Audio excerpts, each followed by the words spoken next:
हमारा तो निवेदन है, जो अपशब्द कहने वाले हैं कि आपने राधा जी के लिए कह दिया कि उनका विवाह अरण्यघोष से हुआ और आपने बोल दिया कि उनके साथ जटिला और कुटिला का चरित्र का वर्णन कर दिया, आपने कहा कि राधा जी का विवाह, आपने पूरी वीडियो सुनी ही नहीं। जो वीडियो काट कर चलाई गई है वो वीडियो 14 साल पहले की है, और 14 वर्ष पहले जो कथा हमने कमलापुर में कही थी, उस कमलापुर की पूरी कथा निकाल कर सुनना। उसमें हमने राधा जी का विवाह भगवान कृष्ण के साथ भी वर्णन किया है कि ब्रह्मा जी की पूरी कथा सुनिए कि ब्रह्मा जी को जब श्राप लगा तो ब्रह्मदेव ने द्वापर में नारद जी के कहने पर भांडेर वन में जाकर राधा जी और कृष्ण भगवान का विवाह करा। पर उस विवाह को केवल ब्रह्मा जी जानते हैं, उस विवाह को केवल नारद जी जानते हैं, उस विवाह को केवल राधा जी जानती हैं, उस विवाह को केवल कृष्ण जानते हैं। इसके सिवा इस विवाह को कोई नहीं जानता। परंतु राधा जी का जब विवाह हुआ तो हमने उसका वर्णन किया कि वो अरण्यघोष के साथ में हुआ। अब लोगों ने कहा आपने कैसे कह दिया, तो हम कहें कभी पढ़िए, और अगर पढ़ नहीं सकते तो ब्रज 84 कोस की यात्रा करने जाइए, और ब्रज 84 कोस की यात्रा करने जाओ तो ब्रज 84 कोस में कोकिला वन में जाइए, और कोकिला वन में कोसी के पास में मथुरा क्षेत्र, कोसी क्षेत्र के मध्य में जावा गांव जाइए, और जाव गांव जाइए, उस जाव गांव में जाकर देखिए अनयघोष, जटिला, कुटिला, कृष्ण और राधा जी का मंदिर बना हुआ है, जो आज भी ब्रज 84 कोस में विराजमान। अब दुनिया के लोग कहे कि आपने कहां से कह दिया ये प्रसंग, तो ब्रह्म वेवर्त पुराण के 271 नंबर पेज पर 49 नंबर के अध्याय में भगवान राधा रानी के विवाह का प्रसंग वर्णित है।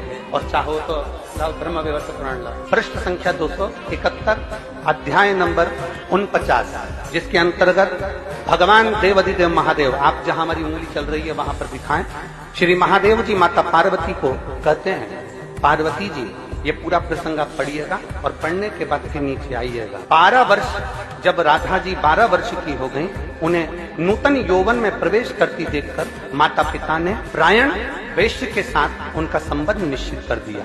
उस समय पर श्री राधा घर में अपनी छाया को स्थापित कर कर चली गई। ये प्रसंग हमारे यहाँ ब्रह्म वेवर्त पुराण के अंतर्गत लिखा हुआ है। अब शब्द कहने वाले अब शब्द कहते रहेंगे और भगवान शंकर की कथा आगे बढ़ती रहेगी। हर हर महादेव। अभी वर्तमान में प्रदीप मिश्रा सीहोर वाले ने पुनः राधा जी के विषय में प्रलाप किया है। क्या कहा कि पहले कहा था अरण्यघोष के साथ राधा जी का विवाह हुआ, फिर बोला रायण घोष के साथ सीता जी का विवाह हुआ। ब्रह्म वेवर्त पुराण का उदाहरण भी दिया मंच पर से बैठ के। अब आइए हम देखते हैं, समीक्षा करते हैं, क्या वास्तविकता में सीता राधा जी का विवाह रायण घोष से हुआ था। देखिए, ये ब्रह्म वेवर्त पुराण है, ये संपूर्ण ब्रह्म वेवर्त पुराण है। प्रथम खंड से हम आपको, प्रथम खंड के प्रकृति खंड से और 49वें अध्याय से हम आपको बता रहे हैं। देखिए, वराह कल्प के द्वापर में गोकुल ग्राम स्थल वृषभानु गोप की पुत्री होकर राधा का आविर्भाव हुआ। ये आयोनिजा कन्या थी, ये 40वां श्लोक है। ये आयोनिजा कन्या थी, आयोनिजा यानी कि इनका योनि से जन्म नहीं हुआ। और जो विश्वान जी की पत्नी कलावती थी, उन्होंने गर्भ में वायु को धारण किया था, और जब जन्म उन्होंने दिया तो वायु को ही जन्म दिया। राधा जी उस समय प्रकट हो गई, जन्म नहीं हुआ। और फिर जब राधा जी 12 वर्ष की हो गई, तब पिता ने रायण वेश्य से राधा का विवाह कराया। राधा विवाह में अपनी छाया छोड़कर अंतर्हित हो गई। इसी छाया रूप राधा से रायण का विवाह किया गया। ये गुप्त ही रहा, यानी जिस समय विवाह होने लगा उस समय राधा जी वहां पर अपनी छाया छोड़ के अंतर्हित हो गई, चली गई, अंतर ध्यान हो गई और छाया को छोड़ गई।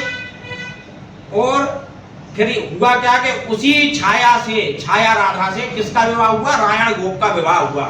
अब ये रायण गोप कौन था? ये रायण गोप जो है ये यशोदा जी का भाई था, है ना। और यशोदा जी का भाई था, और ये था कौन?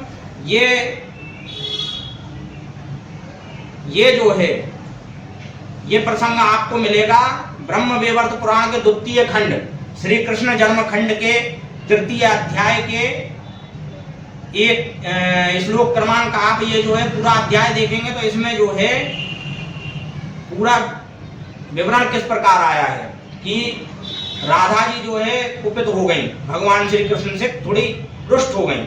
उस समय भगवान कृष्ण अपने कुछ गोपों को साथ लेकर के गए और राधिका जी को मनाने लगे।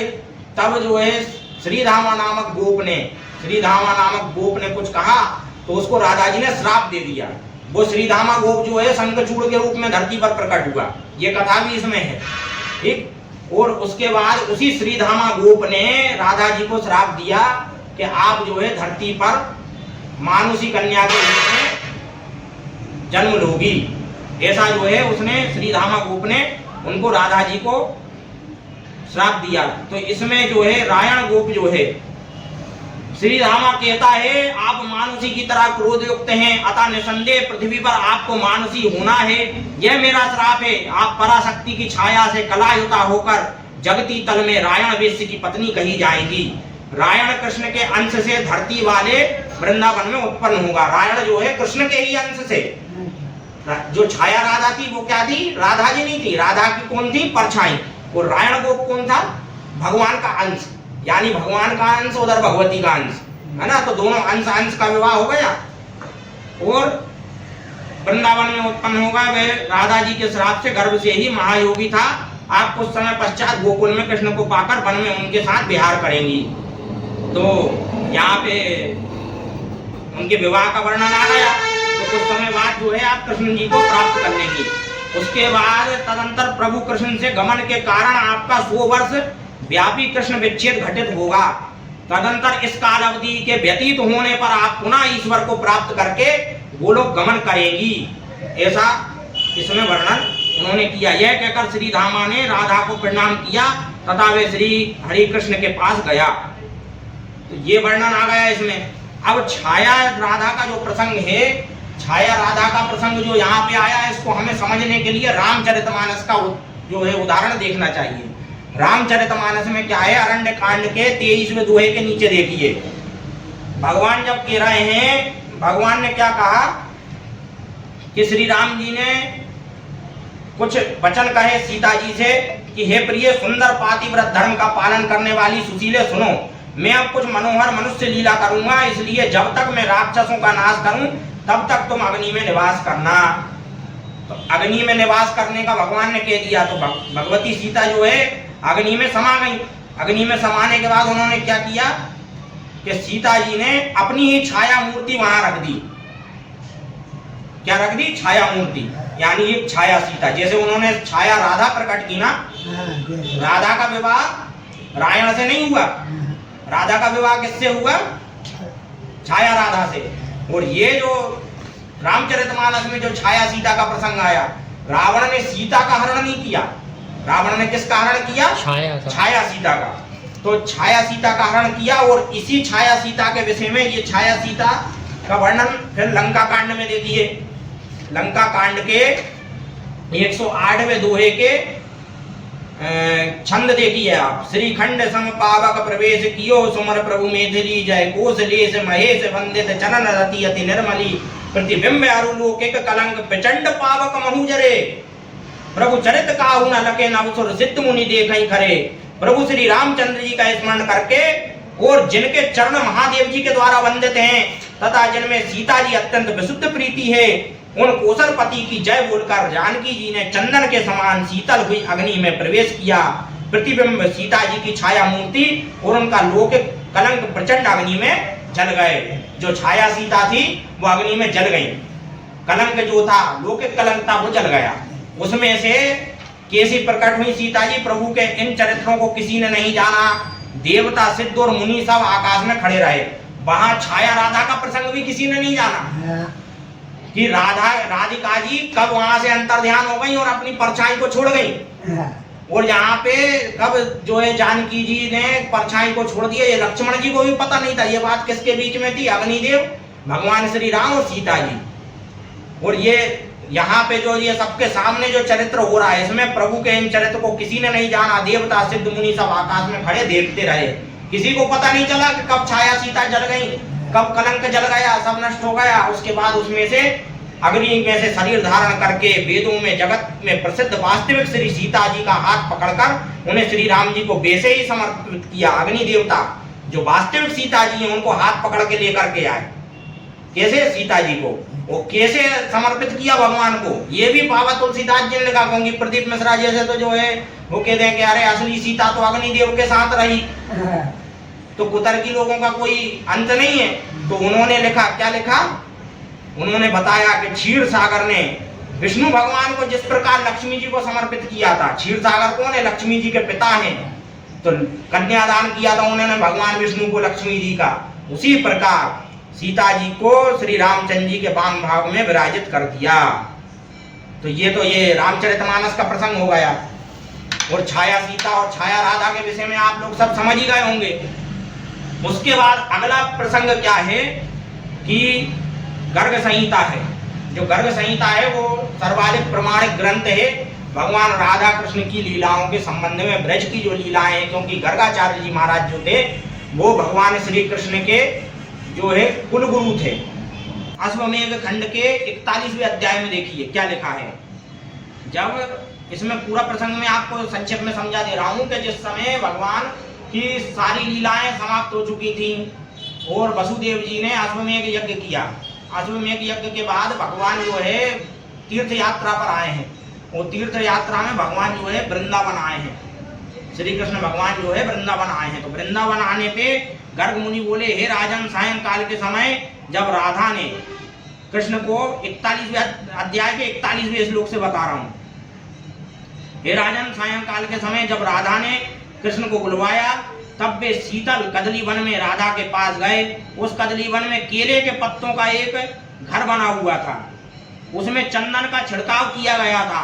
चारों ओर जलकण झड़ रहे थे और यमुना जी से मिश्रित पवन के झोंके चल रहे थे। ऐसा सुंदर राधा का वे मेघ मंदिर था। यानी राधिका जी कैसे केले के पत्ते की झोपड़ी बना करके उसमें वास करती थी। देखिए कैसे वास करती थी राधिका जी। किंतु श्री कृष्ण विरह के दुखाग्नि में वे सारा सरजाम भस्मीभूत प्रतीत होता था। हे राजन, वृषभान नंदनी राधा उसी मेघ मंदिर में श्री कृष्ण के आगमन की प्रतीक्षा करती हुई श्री दामा के श्राप से अपने शरीर की रक्षा कर रही थी। जब राधा ने सखियों के मुख से सुना कि श्री कृष्ण कदली वन में आ गए हैं, तब आसन से उठ पड़ी और सखियों को साथ लेकर शीघ्र उनका स्वागत करने के लिए मंदिर के द्वार पर आई। तत्काल ब्रजेश्वरी राधा ने उन्हें आसन पर पाद आदि उपचार अर्पित किया और कुशल क्षेम पूछा। परिपूर्णतम श्री कृष्ण को देखकर परिपूर्णतमा राधा ने अपनी विरह व्यथा दूर की और उसके समागम से बेल हो गई। फिर विविध वस्त्राभूषणों से राधा ने अपना श्रृंगार किया। क्योंकि जब भगवान मथुरा से द्वारका गए थे तब से उन्होंने सभी श्रृंगार त्याग दिए थे। जब श्री कृष्ण मथुरा गए उसी दिन से राधा ने पान न खाया, न मिष्ठान का भोजन किया। सिंहासन पर भी नहीं बैठी कभी। तो ये जो है इस प्रकार राधिका जी भगवान के सैया पर कभी नहीं सोई, कभी हंसी नहीं, इस प्रकार सिंहासन पर विराजमान नहीं हुई। मदन मोहन श्री कृष्ण को देखकर हर्ष के आंसू बहती हुई राधिका जी गदगद वाणी से बोली। राधा ने कहा, हे हर्षिकेश, गोकुल और मथुरा त्याग कर आप द्वारका क्यों चले गए थे, यह मुझे बताइए। तो ये जो है पूरा प्रसंग है। और फिर भगवान की उन्होंने नाना प्रकार से पूजन की, फिर श्रृंगार धारण किया, फिर उत्तम भोजन को धारण किया। फिर उसके बाद जो है भगवान ने राधिका जी और गोपियों के साथ में रास रचाया वृंदावन में, है। तो ये जो है पूरा का पूरा प्रसंग है। तो भगवान के विवाह का प्रसंग पिछली वीडियो में हम बता ही चुके हैं। जब भांडीर वन में भगवान का विवाह हुआ था और जब 12 वर्ष की राधिका जी हो गई थी रायण गोप के साथ, विवाह किसका हुआ? छाया राधा का, ना कि राधा का। ये दुष्प्रचार कर रहे हैं। ये व्यक्ति जो है इतनी सी बात को स्वयं नहीं समझ पा रहा है और खुद भी भ्रमित है, लोगों को भी भ्रमित कर रहा है। तो ऐसे भ्रम में ना पड़े। आप सभी को संशय भ्रम नाश करने के लिए हम दूसरा वीडियो हम लोगों ने बनाया और आप सभी इसका लाभ उठाएं और इस भ्रम जाल से बाहर निकले। और जय श्री राधे, जय श्री कृष्ण, हर हर महादेव, नमस्ते।